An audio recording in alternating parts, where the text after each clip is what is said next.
Good morning बच्चों। आज की इस वीडियो लेक्चर में हम लोग सब्जेक्ट वर्ब एग्रीमेंट की बात करेंगे। आज का हमारा ये जो सब्जेक्ट वर्ब एग्रीमेंट का दूसरा वीडियो होगा। इसके पिछले वाली वीडियो पार्ट ए में हम लोगों ने कुछ वेरी वेरी इंपॉर्टेंट स्ट्रक्चर की बात किया था। उसमें हम लोगों ने ये देखा था कि किस तरह के स्ट्रक्चर में वर्ब सिंगुलर का प्रयोग होता है और वर्ब प्लूरल का प्रयोग होता है।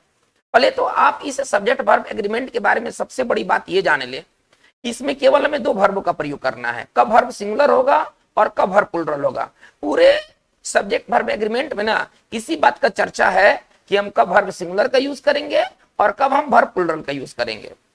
ठीक है ना। पूरा जो ये लेक्चर है ये इसी वर्ब सिंगुलर और वर्ब प्लूरल के आसपास ये घूमता है।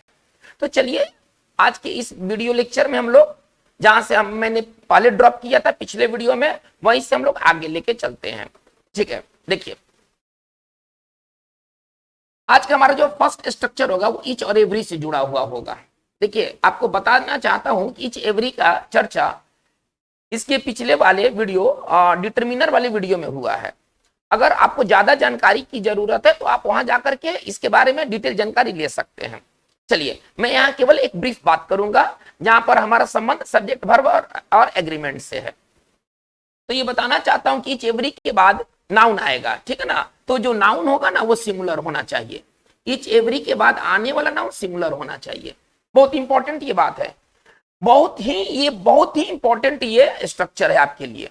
हर प्रकार के परीक्षाओं में, वो चाहे जिस लेवल का हो, हर प्रकार के परीक्षाओं में ईच एवरी से रिलेटेड किसी ना किसी रूप में सवाल आपको मिलेंगे। तो पहला हम बात करते हैं इस स्ट्रक्चर की। ईच एवरी के बाद नाउन आएगा, वो नाउन सिंगुलर होगा। अब जब सिंगुलर नाउन होगा तो इसके बाद जो आने वाला वर्ब होगा ना वो भी सिंगुलर होगा। और सर्वाधिक इंपॉर्टेंट बात है कि इसके बाद जो पॉसेसिव आता है जिसमें अपना का बोध होता है वो भी सिंगुलर होना चाहिए। देखिए ये बहुत इंपॉर्टेंट स्ट्रक्चर है। ठीक है। ईच एवरी के बाद आने वाला नाउन जो होगा वो सिंगुलर होगा, इसके बाद वर्ब सिंगुलर होगा और पॉसेसिव सिंगुलर होगा, मतलब हर चीज सिंगुलर होगा। चलिए एक इस पर हम लोग सेंटेंस को देखते हैं जिससे कि बेहतर रूप से स्ट्रक्चर को समझा जा सके। ईच एवरी का मतलब क्या होता है? ईच एवरी का मतलब होता है प्रत्येक। पहले अगर हिंदी अगर देखा जाए तो इसका हिंदी होता है प्रत्येक। ठीक है। हम एक वाक्य को देखते हैं जिससे कि ये स्ट्रक्चर भली भांति में समझ में आ जाए।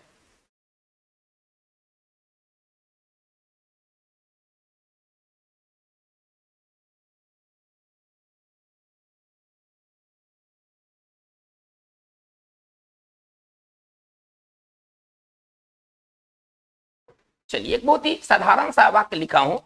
Each planet has its on speed. प्रत्येक ग्रह के अपने चाल होते हैं। ठीक है ना। सभी ग्रह एक चाल से नहीं चलते हैं, प्रत्येक ग्रह के अलग अलग चाल होते हैं। पहले इस स्ट्रक्चर को देखा जाए कि ये स्ट्रक्चर पर कितना ये वाक्य सूट करता है। देखिए ईच या एवरी, इसके बाद आने वाला नाउन, यहाँ आप प्लेनेट पर थोड़ा सा नजर डालें। अब प्लेनेट को देखेंगे, अगर हम प्लेनेट से लिखते हैं तो ये हमारा जो पार्ट होगा ना ये गलत पार्ट होगा। ईच एवरी के बाद आने वाला नाउन सिंगुलर होना चाहिए। चलिए इसके बाद आने वाला जो वर्ब है, ये जो वर्ब है ना, ये हैज और हैव में हमने हैज का चुनाव किया है। हमारा जो वर्ब है वो सिंगुलर है। और जो पॉसेसिव जिसके मैं बारे में बात करता हूं, अक्सर एग्जामिनेशन में ना इसको प्लूरल कर देता है। थोड़ा ध्यान दिया जाए, अक्सर इसको ना प्लूरल रूप में लिखा रहता है। हमें यह समझना चाहिए कि ईच एवरी के बाद आने वाला जो पॉसेसिव होना चाहिए वो सिंगुलर होना चाहिए, यानी कि हमारा ये जो पॉसेसिव है ये भी सिंगुलर है। तो ईच एवरी के बाद आने वाला नाउन सिंगुलर, वर्ब सिंगुलर, और इसके बाद यदि पॉसेसिव की जरूरत पड़े तो पॉसेसिव भी सिंगुलर। चलिए हम लोग आगे देखते हैं। इसमें थोड़ा सा मैं मॉडिफाई करना चाहता हूं, इस स्ट्रक्चर में थोड़ा सा बदलाव लाना चाहता हूं। वो बदलाव क्या है अब इस स्ट्रक्चर से समझा जाए। ईच ऑफ या ईच वन ऑफ, मतलब इसमें मैंने हल्का सा बदलाव किया, या एवरी ऑफ। ठीक है ना। अब ऑफ के बाद मैं पिछले पार्ट सब्जेक्ट वर्ब एग्रीमेंट के पार्ट ए में भी चर्चा किया था कि जब ऑफ आए तो ऑफ के बाद आने वाला जो नाउन होता है वो प्लूरल हो जाता है। लेकिन बाकी जो कुछ भी होता है, वर्ब हो, पॉसेसिव हो, सिंगुलर होना चाहिए। देखिए आपको ज्यादा रटने की जरूरत नहीं है, थोड़ा सा यहाँ पर आपको क्लेवर स्टेप की जरूरत है अपनाने की। ऑफ के बाद आने वाला नाउन प्लूरल, लेकिन जो वर्ब इससे जो जुड़े होते हैं वो वर्ब सिंगुलर होना चाहिए। और पॉसेसिव जो होगा जिसकी हम बात करते हैं अपना कहने के लिए, ये भी क्या होना चाहिए? सिंगुलर होना चाहिए। तो अगर कहने का तात्पर्य क्या है ईच और एवरी में हम केवल अगर ऑफ जोड़ देते हैं तो सब कुछ वैसा ही रहता है जैसा पहले है, केवल नाउन में एक स्लाइट परिवर्तन होता है, नाउन में एक हल्का सा परिवर्तन होता है। हम इसी चीज को हम इससे भी बना सकते हैं। कैसे लिखेंगे? अगर इसी सेंटेंस को अगर मुझे ऑफ से लेकर चलना है तो हम ऐसे लिखेंगे, each of the planets. Okay, चलिए नाउन क्या हो गया? प्लूरल हो गया। ईच ऑफ के बाद नाउन क्या हो गया? प्लूरल हो गया। लेकिन हमारा वर्ब और हमारा पॉसेसिव ये सिमिलर ही रहना चाहिए, ठीक है। नाउन तो प्लूरल होगा लेकिन जो वर्ब और जो पॉसेसिव है इसे सिमिलर रहने की जरूरत है। चलिए हमारा ये वाक्य कंप्लीट हो गया। Each of the planets has its on speed, है ना, प्रत्येक ग्रह के अपने चाल होते हैं। तो बच्चों ये दो जो स्ट्रक्चर है ईच से रिलेटेड, ये बहुत ही मतलब समझिए कि बहुत ही सुपर स्ट्रक्चर है। ये जो दो स्ट्रक्चर आप देख रहे हैं, structure 1 and structure 2, these are very important structure from examination point of view. चलिए हम लोग बात को यहां से आगे लेके बढ़ते हैं।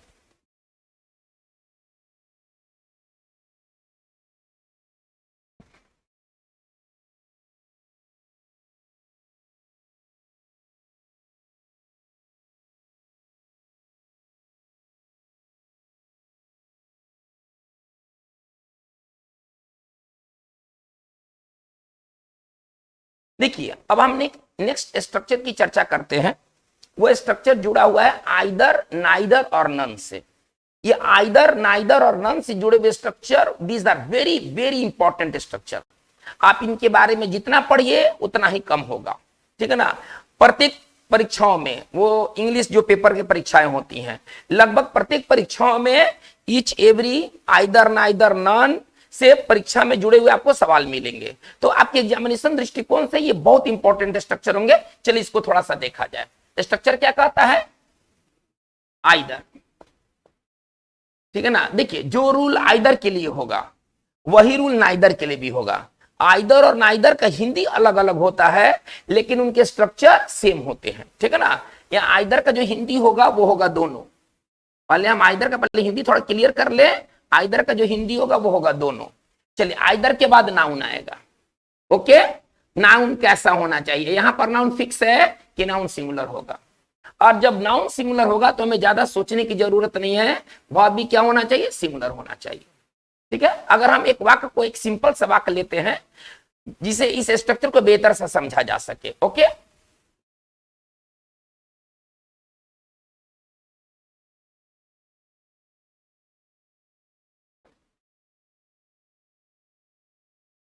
चलिए आप इस स्ट्रक्चर को देखिए। क्या कह रहा है कि सड़क का दोनों किनारा गंदा है। हम दोनों के लिए ना हम टू का इस्तेमाल नहीं करना चाहते हैं, हम बोथ का इस्तेमाल नहीं करना चाहते हैं। दोनों कहने के लिए हमारे पास बोथ भी है, ठीक है ना। हम इसे बनाना चाहते हैं, इस बात को बनाना चाहते हैं आइदर से। देखिए इसके दो उच्चारण है। हम इसे आइदर भी कहते हैं और हम इसे ईदर भी कहते हैं, ठीक है ना। तो उच्चारण को लेकर क्या भ्रमित ना रहे, इसका हम दोनों तरह से उच्चारण कर सकते हैं। चलिए क्या करें कि सड़क के दोनों किनारा गंदा है। अब हम इसे लेके चलना चाहते हैं। कैसे इसको लेके चलेंगे?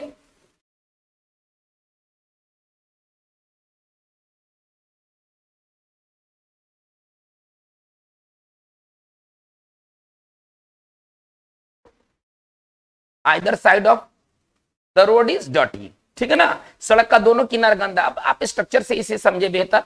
देखिए आइदर आपको यहां दिखाई दे रहा है। नाउन जो है ना वो सिंगुलर होना चाहिए। इसका मतलब कि अगर हम इसमें किसी तरह का एस लगा देते हैं तो हमारा ये रॉन्ग हो जाएगा, ठीक है ना। ये जो ऑफ है ना ये रोड के लिए है, आप इस आइदर से नहीं जोड़े, ठीक है ना।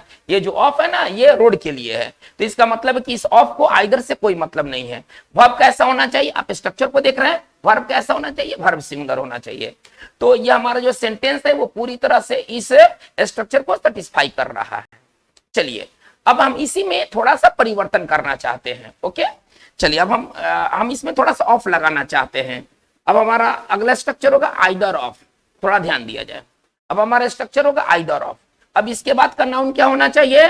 नाउन जो होना चाहिए ऑफ। ऑफ के बाद आपको ज्यादा रटने की जरूरत नहीं है। ऑफ के बाद आने वाले नाउन ऑटोमेटिक प्लूरल हो जाते हैं। नाउन तो प्लूरल होते हैं लेकिन वर्ब क्या होना चाहिए? वर्ब सिंगुलर होना चाहिए। देखिए बच्चों ये बहुत इंपॉर्टेंट बात है, आपको रटने की ज्यादा जरूरत नहीं है। जहां भी ऑफ आप देखें आमतौर पर वहां नाउन आप प्लूरल रखें, लेकिन वर्ब सिंगुलर ही रहना चाहिए। यह बात लागू होता है ईच, एवरी, आइदर, नाइदर और नन, ये सबका एक ही स्ट्रक्चर है। ऑफ के बाद नाउन प्लूरल लेकिन वर्ब सिंगुलर, अतः आपको ज्यादा सोचने की जरूरत नहीं है। चलिए, अब आइदर ऑफ के बाद क्या होना चाहिए, नाउन कैसा होना चाहिए, प्लूरल, वर्ब कैसा होना चाहिए, सिंगुलर। हम इसको किस प्रकार से लिखेंगे, एक इसी वाक्य को सड़क का दोनों किनारा गंदा है, यहां भी देखिए ऑफ लगने से ना हिंदी नहीं बदला है ना, ऑफ लगने से स्ट्रक्चर बदला, हिंदी जस का तस रहेगा, यहां भी हिंदी निकलेगा दोनों। चलिए, अब हम इसी बात को है ना, हम अब इससे बनाना चाहते हैं, हम कैसे इसको लिखेंगे,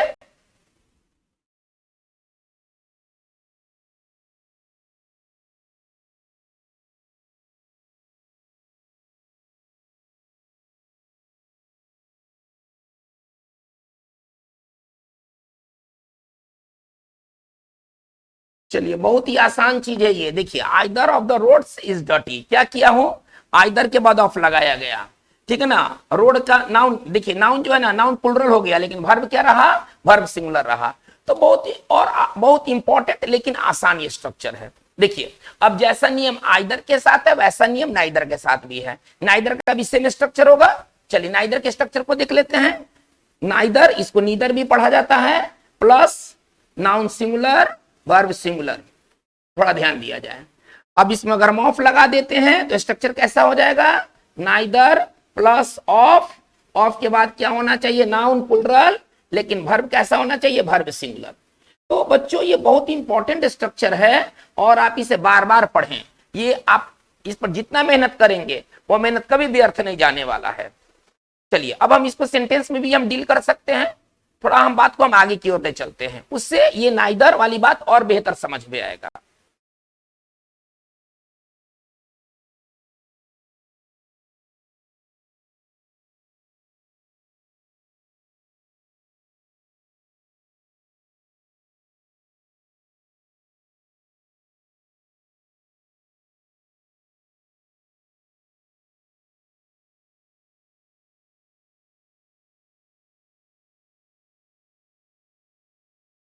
बच्चों देखिए, अब हम लोग एक टॉपिक में हम लोग स्टडी करेंगे, उसमें कंपैरेटिव स्टडी करेंगे, नाइदर और नन।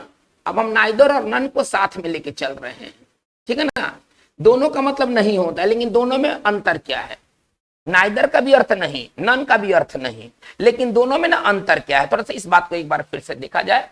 देखिए, जो नाइदर का जो प्रयोग होता है ये संख्या 2 के लिए होता है। हम नाइदर का प्रयोग वहां करते हैं जहां संख्या, किसी चीज का संख्या, किसी व्यक्ति का संख्या, किसी चीज की संख्या 2 हो। अगर संख्या 2 हो तो नाइदर, और संख्या 2 से ज्यादा हो जाए या संख्या अनिश्चित हो जाए, आपको पता नहीं कि संख्या कितना है, तो इसके लिए नन, ठीक है ना। तो नाइदर का प्रयोग संख्या 2 के लिए और नन का प्रयोग संख्या 2 से अधिक के लिए। 2 से अधिक होगा संख्या, या तो संख्या अनिश्चित होगा, आपको पता नहीं कि संख्या कितना है। चलिए, अब स्ट्रक्चर को देख लिया जाए। नन का, नाइदर का तो हम लोगों ने देख लिया स्ट्रक्चर। नाइदर के बाद आने वाला noun singular, verb singular, neither के साथ ऑफ कर देंगे तो नाउन प्लूरल लेकिन वर्ब सिंगुलर। चलिए एक बार पुनः मैं लिखना चाहता हूं। चलिए, neither plus of plus noun क्या हो जाएगा, प्लूरल, बट वर्ब क्या होना चाहिए, सिंगुलर। आइए, नन का भी यही स्ट्रक्चर है, ठीक है ना। नन के बाद भी क्या होना चाहिए, नाउन प्लूरल और वर्ब सिंगुलर। चलिए, अब अंतर क्या है, अंतर आपको ऊपर में समझाया गया है। कहां नाइदर कहां नन का प्रयोग करेंगे, जहां पर संख्या 2 की बात होगी वहां नाइदर, जहां संख्या 2 से अधिक की बात होगी या संख्या अनिश्चित की बात होगी वहां पर नन। अब एक कॉमन एरर को देखा जाए, किस तरह से कॉमन एरर देता है इस पर।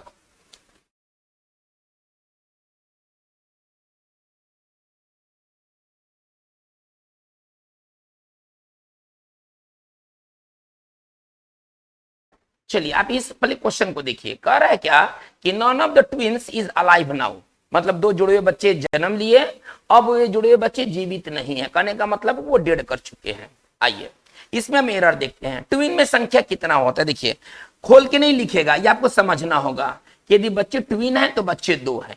ओके, अब जब संख्या जब 2 की बात होती है तब हम नाइदर का प्रयोग करते हैं, नन का नहीं। इसका मतलब है कि यहाँ पर जो नन का यूज किया गया है वो गलत यूज है ना। आप इसे समझें, आप ट्विन के लिए नन का इस्तेमाल किए हैं। ट्विन में संख्या कितना होता है, 2 होता है, और 2 के लिए हम नाइदर का प्रयोग करते हैं। अतः हमारा करेक्ट वाक्य क्या होना चाहिए, नन के जगह पर क्या होना चाहिए, नाइदर ऑफ। नाइदर ऑफ के बाद स्ट्रक्चर तो क्लियर है, नाउन क्या होना चाहिए, प्लूरल। देखिए ठीक है ना, नाउन क्या होना चाहिए, प्लूरल। ये जो ट्विन है ना वो ट्विन्स में बदल गया, लेकिन वर्ब क्या होगा, वर्ब सिंगुलर ही रहेगा, इज अलाइव नाउ। अब ये हमारा जो राइट सेंटेंस हमारा कंप्लीट हो गया। चलिए एक और हम एग्जांपल लेते हैं नन को समझने के लिए। अगर हम ऐसे कहें, एक एग्जांपल देखते हैं, इसके लिए पहले एक रॉन्ग सेंटेंस देखते हैं।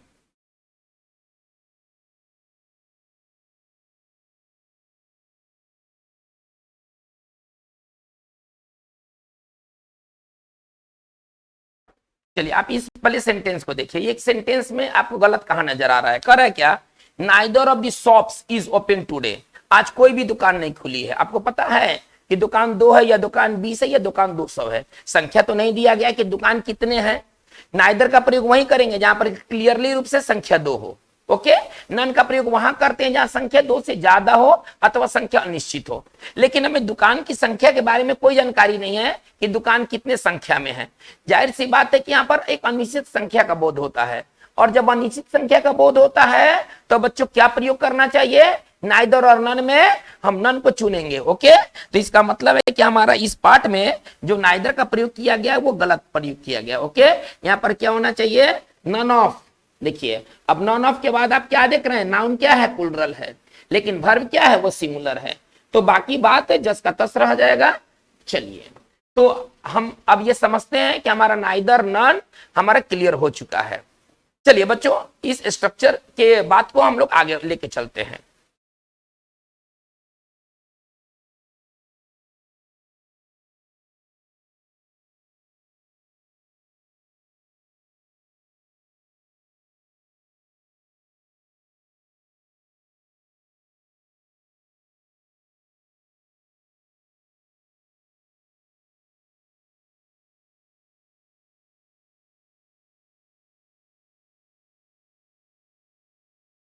देखते हैं हमारा एक अब अगला स्ट्रक्चर जो होगा वो नो के साथ होगा।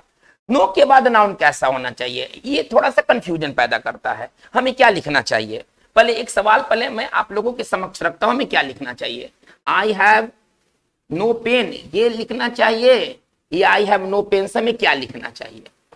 ठीक है ना, तो आप में अधिकांश जो जवाब सोच रहे होंगे वो ये सोच रहे होंगे कि आई हैव नो पेन ठीक है ना। आप अगर इस वीडियो को भली भांति समझ रहे हैं तो आपके दिमाग में ये चल रहा होगा कि आई हैव नो पेन ये वाला खंड सही है। जबकि वास्तविकता क्या है कि नो के साथ आने वाला नाउन सिंगुलर भी हो सकता है और प्लूरल भी हो सकता है, यानी कि दोनों खंड ओके है। ये दोनों खंड ओके है, दोनों खंड में कोई खंड गलत नहीं है। ठीक है ना, नो के बाद हम नाउन सिंगुलर भी लिख सकते हैं, नो के बाद हम नाउन प्लूरल भी लिख सकते हैं। यानी कि हम कह सकते हैं आई हैव नो पेन ये भी वाक्य सही है, और आई हैव नो पेन्स ये भी वाक्य सही है। तो नो से हम क्या स्ट्रक्चर प्राप्त करते हैं, थोड़ा स्ट्रक्चर को देखते हैं। नो से हमें कैसा स्ट्रक्चर मिलता है, आइए देखिए। नो का पहले हिंदी क्या होता है, पहले नो का पहले हिंदी क्लियर कर देते हैं। देखिए नो का मतलब होता है, अगर हिंदी की बात करें तो इसका हिंदी होता है एक भी नहीं, इसका हिंदी होता है कोई भी नहीं। नो का ये हिंदी है, जो आप सोच रहे हैं वो इसका हिंदी नहीं है। इसका हिंदी है एक भी नहीं, इसका हिंदी है कोई भी नहीं। तो जब हमें कहना एक भी नहीं, जब हमें कहना कोई भी नहीं, तो हम क्या यूज करते हैं, नो का प्रयोग करते हैं। अब नो के बाद स्ट्रक्चर क्या होना चाहिए, तो नो के बाद आने वाला जो नाउन होगा वो सिंगुलर या प्लूरल दोनों में से कोई भी हो सकता है। जैसे मैं यहां कर रहा हूं कि नो पेन भी ठीक है, नो पेन्स भी ठीक है।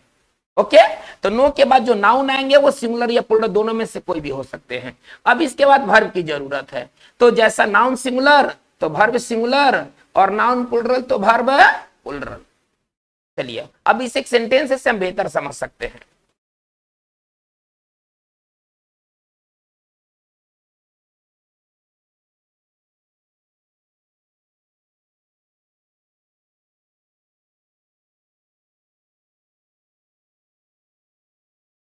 चलिए ये वाक्य आप देख रहे हैं, कह रहे क्या कि कोई भी देश कोविड मुक्त नहीं है, सभी देशों ने कोविड को झेला है। दुनिया में जितने भी देश है ना, सभी ने कोविड को झेला है। चलिए हमें इससे अब एक वाक्य के रूप में कन्वर्ट करना है। चलिए जब हमें कहना है कोई भी नहीं, जब हमें कहना है एक भी नहीं, तो ये बात कहने के लिए हम क्या यूज करते हैं? नो। अब इस वाक्य को कैसे बनाते हैं? No country. देखिए अब नो के बाद आने वाला नाउन सिंगुलर, सिंगुलर भी हो सकता है और प्लुरल भी हो सकता है। हम ऐसे भी लिख सकते हैं no countries, both are okay. हमारी जैसी मन हम वैसा लिखेंगे, कोई तरह की बाध्यता नहीं है, आपको जो इच्छा लगे आप लिखिए। चलिए अब जब नाउन आपने सिंगुलर यूज किया है तो वर्ब क्या होना चाहिए? सिंगुलर। चलिए बाकी बात आप लिख सकते हैं, no country is COVID free. इसी तरह से हम क्या लिख सकते हैं? No countries are. अब जो नाउन प्लुरल होगा तो वर्ब भी क्या होना चाहिए? प्लुरल होना चाहिए। ओके, तो no countries are COVID free. तो नो के बाद आने वाले जो नाउन होते हैं वो सिंगुलर प्लुरल दोनों में से कोई भी हो सकते हैं। हमारी जैसी इच्छा है हम वैसा रखेंगे। चलिए बच्चों हम लोग बात को आगे लेके चलते हैं।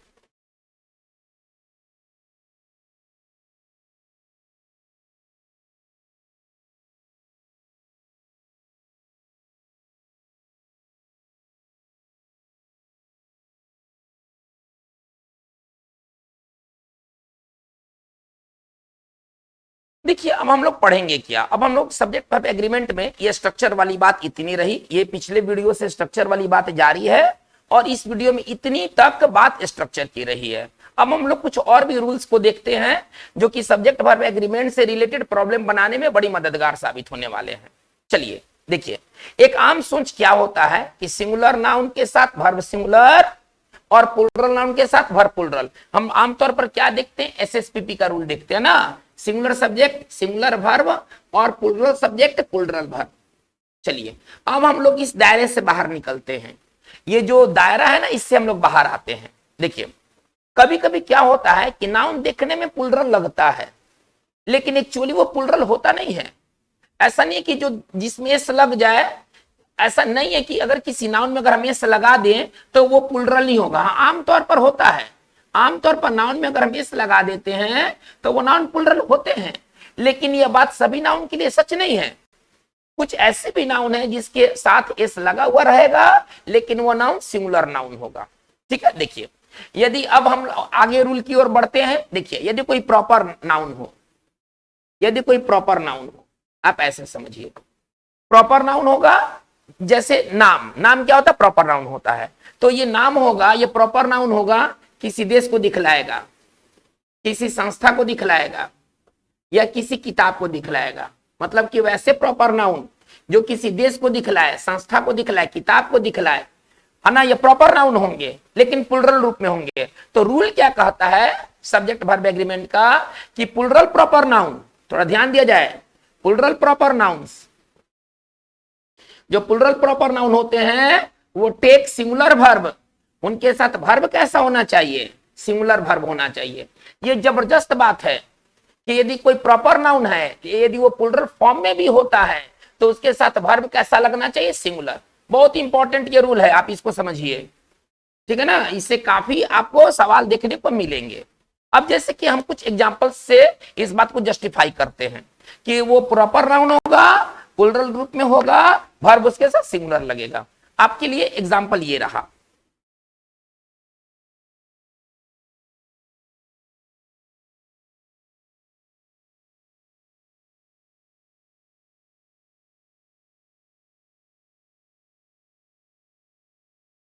चलिए आप ये वाक्य देखिए, कह रहा है क्या कि द यूनाइटेड स्टेट्स, अमेरिका को शॉर्ट में क्या कहते हैं? The United states. ठीक है ना, एक उसका दूसरा नाम है, प्रॉपर नाउन है। देखिए प्रॉपर नाउन का क्या पहचान है? ये वाक्य में कहीं भी आएंगे, वाक्य के शुरू में आए, बीच में आए, अंत में आए, प्रॉपर नाउन का यही पहचान है कि कैपिटल लेटर से लिखे जाते हैं। थोड़ा ध्यान दिया जाए, ये कैपिटल लेटर से लिखे जाते हैं, ये वाक्य में चाहे कहीं भी आए। प्रॉपर नाउन का बस यही पहचान है। कह रहे क्या कि द यूनाइटेड स्टेट्स, स्टेट नहीं कहते, स्टेट्स, यानी कि ये प्रॉपर नाउन तो है, किसी देश का नाम है, लेकिन किस रूप में है? प्लुरल रूप में है। तो यदि कोई प्रॉपर नाउन यदि प्लुरल फॉर्म में होता है, उसके साथ लगने वाले वर्ब कौन सा होना चाहिए? उसके साथ लगने वाला वर्ब सिंगुलर होना चाहिए। थोड़ा ध्यान दिया जाए, ऊपर में क्या लिखा गया है? Plural proper nouns take singular verb. ठीक है ना, ये जो प्रॉपर नाउन्स जो होते हैं ये वर्ब कैसा लेते हैं? ये सिंगुलर वर्ब लेते हैं। चलिए हम कुछ और एग्जांपल से इस बात को समझाना चाहते हैं। एक एग्जांपल और देखा जाए।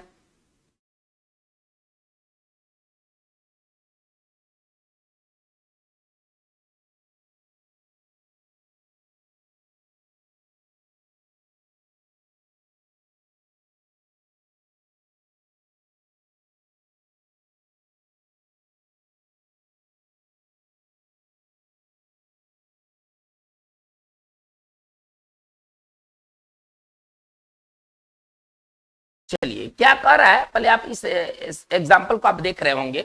द यूनाइटेड नेशन, जो यूनाइटेड नेशन है, संयुक्त राष्ट्र जो संघ है, ठीक है ना, इज या आर, दो में से का चुनाव करना है ना। ये डिफंक्ट ऑर्गेनाइजेशन, एक तरह से मृत ये संस्था हो गया है। आज के समय में यूनाइटेड नेशंस की कोई भूमिका नहीं रह गई है, ठीक है ना। सारे देश एक दूसरे से युद्ध कर रहे हैं, यूनाइटेड नेशन उनके लिए कुछ नहीं कर पा रहा है, ठीक है। तो एक वाक्य है कि जो संयुक्त राष्ट्र संघ है एक मृत संस्था है, ठीक है ना। डिफंक्ट का मतलब होता है जो अब काम नहीं कर रहा हो, एक तरह से ये मरा हुआ, इसको मान लिया जाए मृत, ठीक है ना, एक मृत संस्था है। चलिए तो अब थोड़ा सा देखा जाए, यूनाइटेड नेशन उसको नहीं कहते हैं, उसका पूरा नाम क्या है, वो प्रॉपर नाउन है, लेकिन किस रूप में, प्लुरल रूप में। तो पहले थोड़ा सा करेक्शन यहां कर लिया जाए, उसका नाम है यूनाइटेड नेशन नहीं, उसका नाम है यूनाइटेड नेशंस, यानी कि ये प्रॉपर नाउन है, प्लुरल फॉर्म में है। वर्ब कैसा होना चाहिए, वर्ब सिंगुलर होना चाहिए। यहां हमारा इज सही है और आर हमारा यहां गलत है। तो बच्चों यदि कोई प्रॉपर नाउन होता है, यदि वो प्लुरल फॉर्म में भी होता है, तो उसके साथ लगने वाले वर्ब सिंगुलर होना चाहिए, ठीक है। चलिए अगर यहां तक क्लियर है तो बात को हम आगे की ओर ले चलते हैं। देखिए एक बहुत ही इंपॉर्टेंट रूल है कि यदि कोई नाउन, ठीक है ना, यदि कोई नाउन जिससे कि डिस्टेंस का बोध हो, यदि कोई नाउन फ्रेज हो जो दूरी को बताए, जो अमाउंट को बताए, है ना, पैसे को बताए, मतलब अमाउंट का मतलब पैसा से संबंध रखे, तो यदि ये प्लुरल भी होता है तो इसके साथ लगने वाले वर्ब सिंगुलर होना चाहिए। बहुत इंपॉर्टेंट रूल है ये। देखिए ये जो क्या मैं कहना चाहता हूं कि जो डिस्टेंस वाले नाउन हैं, जो डिस्टेंस को बताए, जो अमाउंट को बताए, उनके साथ वर्ब कैसा होना चाहिए, उनके साथ वर्ब सिंगुलर होना चाहिए। देखिए एक आम तौर पर हम क्या सोचते हैं, देखिए जैसे एक कलम है ये, तो मैं कैसे लिखूंगा, वन पेन, थोड़ा यहां ध्यान दिया जाए। लेकिन ज्यों संख्या एक से ज्यादा बढ़ेगा, ज्यों संख्या एक से ज्यादा बढ़ेगा तो नाउन क्या हो जाता है, प्लुरल हो जाता है। तो जैसे कि अगर हमें दो पेन लिखने हैं तो कैसे लिखूंगा, टू पेन्स, थोड़ा ध्यान दिया जाए। अगर हमें 10 पेन लिखना है तो कैसे लिखूंगा, 10 पेन्स। यानी कि संख्या जब एक से ज्यादा हो जाता है तो नाउन प्लुरल हो जाता है। ओके चलिए एक सेंटेंस यहां हम देखते हैं इस बात को समझने के लिए। क्या कहा गया, एक बार फिर से दोहरा दिया जाए कि यदि कोई एक नाउन फ्रेज, नाउन फ्रेज आप ऐसे समझिए जिससे दूरी का बोध हो, जिससे पैसे का बोध हो, उसके साथ वर्ब वो प्लुरल होते हुए भी, यदि वो प्लुरल होता भी है तो वर्ब क्या होना चाहिए, सिंगुलर होना चाहिए। इसको हम क्लियरली कैसे लिखना चाहते हैं, the noun phrase, the noun phrase, इसको और बेहतर वे में कैसे लिखा जाए, द प्लुरल नाउन फ्रेज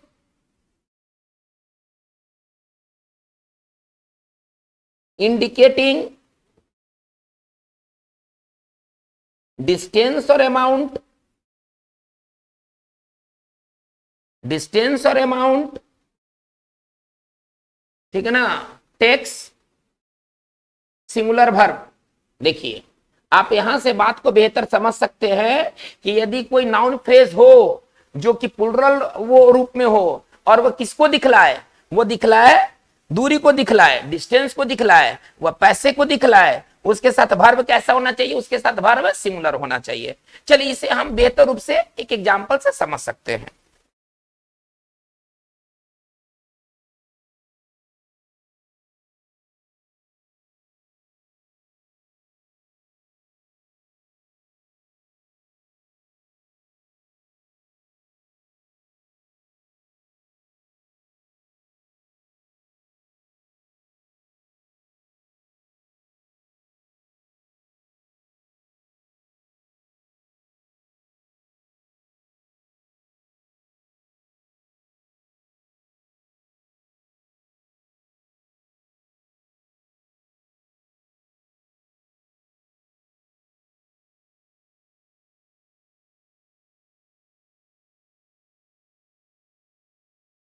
चलिए क्या कर रहा है, वाक्य को आप समझ सकते हैं। 26 मील, जो 26 मील की जो दूरी होती है, एक मैराथन का निर्माण करता है। यानी कि एक मैराथन लगभग 42 पॉइंट समथिंग किलोमीटर के होते हैं। यदि उसे मील के रूप में बदला जाए तो वो 26 मील निकलता है। ओके, चलिए इसको देखा जाए कि इसके साथ वर्ब कैसा लगेगा। ये पूरी तरह से आपको वो वाली बात समझा देगा जो मैंने अभी लिखा है। चलिए लिखते हैं इसको 26। चलिए अब देखिए क्या मैं बताया हूं कि जब संख्या एक है, थोड़ा सा एक बार बात को फिर से, जब संख्या एक है तो नाउन सिंगुलर, लेकिन जो ही संख्या एक से ज्यादा हो जाएगा, जैसे 2 हो गया, जैसे 10 हो गया, जैसे 50 हो गया, अब तो एक से ज्यादा है ना ये संख्या, तो नाउन क्या हो जाएंगे, नाउन प्लुरल हो जाएंगे। नहीं, अब हम पेन से लिखेंगे। तो यहाँ 26 है तो माइल लिखना चाहिए, कैसे लिखना चाहिए, माइल्स लिखना चाहिए। नहीं, नाउन क्या होना चाहिए, प्लुरल। लेकिन ये देखिए ये किसको दिखला रहा है, ये 26 माइल से क्या बोध हो रहा है, ये 26 माइल से दूरी का बोध हो रहा है। नहीं, प्लुरल तो है लेकिन ये किसको दिखलाना चाहता है, डिस्टेंस को दिखलाना चाहता है। तो यदि कोई प्लुरल नाउन फ्रेज जो डिस्टेंस को दिखलाए, वर्ब का प्रयोग कैसा होना चाहिए, वर्ब सिंगुलर होना चाहिए। ओके, कैसे लिखेंगे, 26 माइल्स, हमें दो में से एक का चुनाव करना है, मेक और मेक्स। हमें दो में से एक का चुनाव करना है, मेक से मैराथन। चलिए ठीक है ना, अब दो में से एक का चुनाव करना है। देखिए ये डिस्टेंस है, प्लुरल रूप में है, इससे कोई मतलब नहीं है, वर्ब सिंगुलर होना चाहिए। वर्ब में एस लगा करके, देखिए नाउन के विपरीत काम करता है। आमतौर पर क्या होता है कि नाउन में एस लगा करके नाउन को हम प्लुरल बनाते हैं, थोड़ा ध्यान से समझा जाए, लेकिन वर्ब में एस लगा करके वर्ब को सिंगुलर बनाया जाता है। चलिए अब हमें ये चुनाव करना है कि मेक सिंगुलर है कि मेक्स सिंगुलर है, कौन सा सिंगुलर है। चूंकि मैं वर्ब तो सिंगुलर चाहिए, तो अभी क्या बताया हूं कि वर्ब में अगर एस लग जाए तो वर्ब क्या होता है, सिंगुलर होता है। यानी कि हमारा ये गलत होगा, मेक गलत होगा, मेक्स सही होगा। ठीक है, एक हम दूसरा एग्जाम्पल लेते हैं बात को अच्छी तरह समझने के लिए। डायरेक्ट इंग्लिश में मैं बात करता हूं।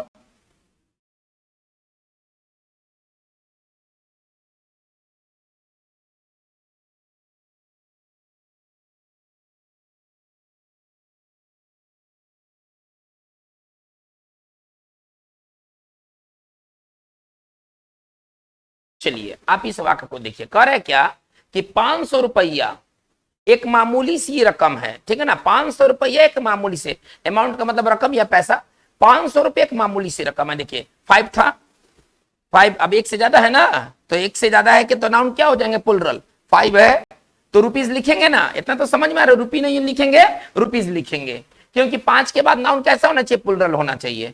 तो ये 500 रुपीज क्या बता रहा है, अमाउंट बता रहा है, यहां लिखा भी है अमाउंट।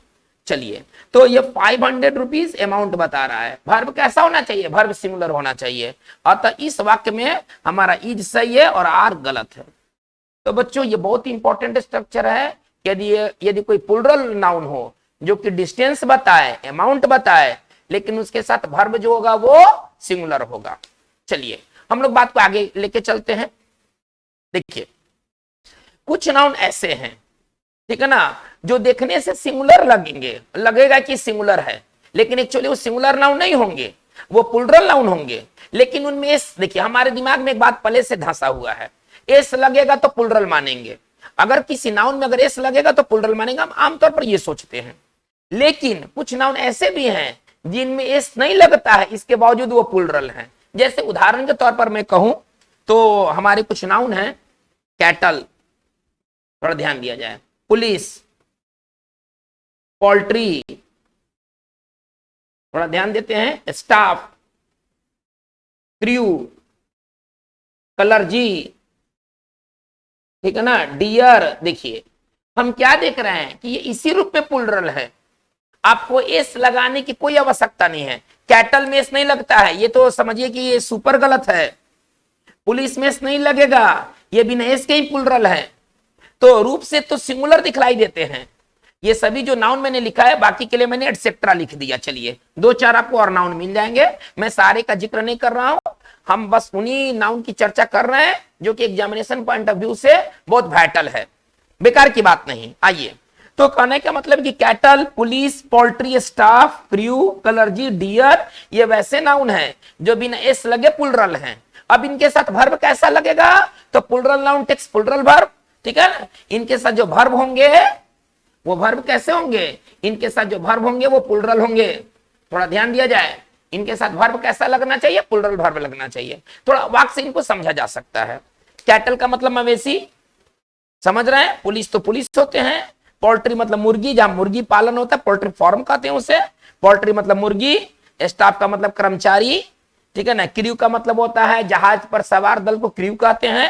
कलर्जी मतलब पुजारी, आप इसको बेहतर तरीके से समझ सकते हैं, कलर्जी पुजारी, ठीक है ना।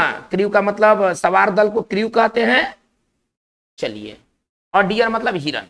तो ये सभी नाउन अपने साथ वर्ब कैसा लेंगे, ये सभी नाउन अपने साथ वर्ब प्लूरल लेंगे, क्योंकि ये सारे प्लूरल नाउन है, बिना एस लगे हुए प्लूरल नाउन है। कोई पूछे कि कैटल क्या है, सिंगुलर की प्लूरल, तो आपका जवाब होना चाहिए कि प्लूरल नाउन है। पुलिस प्लूरल नाउन है, स्टाफ प्लूरल नाउन है, ये सभी के सभी प्लूरल नाउन है। हालांकि इसमें एस लगना गलत माना जाएगा। चलिए एग्जाम्पल से इसे बेहतर रूप से समझा जा सकता है।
चलिए इनसे ना सारी बात को आप समझ सकते हैं। क्या कह रहा है, the cattle is are grazing the field, यानी कि जो मवेशी है वो मैदान चर रहे हैं, घास वगैरह खा रहे हैं। देखिए एरर पहले कैसे आता है, तो सबसे पहले एरर का बात अगर हम मानते हैं तो ये कैटल में पहले इस लगा करके देता है।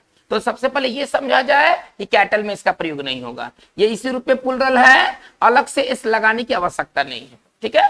अब इसके बाद लेकिन वर्ब कैसा होना चाहिए, देखने से तो सिंगुलर ये प्रतीत हो रहा है, क्योंकि हम तो एस लगने के बाद ही प्लूरल मानते हैं। देखने से तो सिंगुलर प्रतीत हो रहा है, लेकिन वर्ब इसके साथ प्लूरल होना चाहिए, यानी कि इसका प्रयोग गलत होगा, आर हमारा सही है। चलिए नेक्स्ट एग्जांपल को देखते हैं। The police have arrested him, police ने उसे गिरफ्तार कर लिया है। अब पुलिस एक प्लूरल नाउन है, इसके साथ आने वाले वर्ब प्लूरल होना चाहिए। इसी प्रकार कर रहा है क्या, the staff is are on strike today, आज जो कर्मचारी हैं, जो कर्मचारी गण है वो आज हड़ताल पर है। अब स्टाफ एक प्लूरल नाउन है, इसके साथ लगने वाला वर्ब प्लूरल होना चाहिए। तो बच्चों आज के इस वीडियो सेशन में बात इतना ही रहेगा। अभी हम एक और वीडियो लेकर के आगे के दिनों में आएंगे, जिससे कि हमारा सब्जेक्ट वर्ब एग्रीमेंट कंप्लीट हो जाएगा। ये वीडियो सेशन आपके एग्जामिनेशन दृष्टि के लिए बहुत और बहुत इंपॉर्टेंट वीडियो है, ठीक है ना।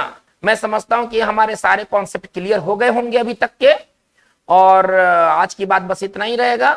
आप इस चैनल से जुड़े रहें, अगर आपने इसे सब्सक्राइब नहीं किया है तो आप इसे सब्सक्राइब कर ले। आज की बात बस इतना ही। Thank you very much.